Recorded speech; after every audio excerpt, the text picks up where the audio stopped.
নেক্সপেরিয়া এমন মৌলিক সেমিকন্ডাক্টর তৈরি করে যা গাড়ির ব্রেক থেকে শুরু করে এয়ারব্যাগ এবং বৈদ্যুতিক জানালা সবকিছুতেই ব্যবহার হয়। চিপগুলো এতই সস্তা যে এগুলোর দাম পয়সার ভগ্নাংশের সমান। তবুও চিপ সরবরাহ সংকটের কারণে নিশান ও হোন্ডাকে উৎপাদন কমাতে হয়েছে এবং জার্মানির একটি গাড়ি নির্মাতা প্রতিষ্ঠান তাদের কর্মীদের ছুটি দিতে বাধ্য হয়েছে।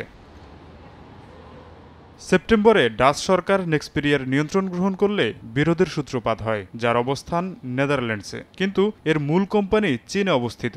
ঘটনার প্রতিক্রিয়ায় বেইজিং প্যাকেজিং করা নেক্সপেরিয়ার চিপ সরবরাহ এবং রপ্তানি বন্ধ করে দেয়। এতে অস্থিরতা শুরু হয় অটোমোবাইল শিল্পে।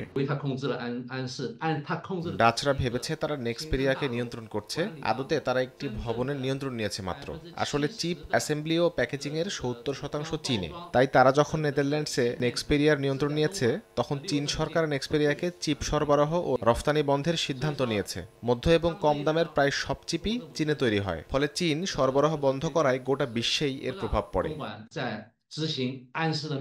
দুই সরকারের আলোচনার পর ডাচ সরকার হস্তক্ষেপ থেকে এক ধাপ পিছিয়ে আসে, যেটিকে স্বাগত জানায় চীন সরকার। তবে এটিকে যথেষ্ট মনে করছে না চীন। অন্যদিকে নেক্সপেরিয়া এবং উইনটেকের মতবিরোধও দূর হয়নি, ফলে চিপ সরবরাহ চেইনে সংকটও সমাধান হয়নি। তবে সংকট সমাধানে ডাচ সরকার আলোচনা চালিয়ে যাওয়ার প্রতিশ্রুতি দিয়েছে।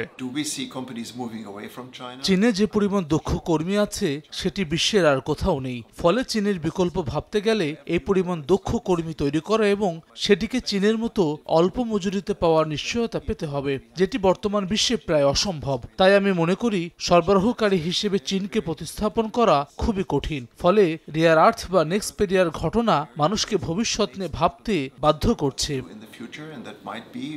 এদিকে চীন বিশ্বব্যাপী সেমিকন্ডাক্টর সরবরাহে শৃঙ্খলা ফেরাতে নেদারল্যান্ডস সরকারকে আহ্বান জানায়। দেশটি এতে ইতিবাচক সাড়া দেয়। তোফাজ্জল হোসাইন, সময় সংবাদ।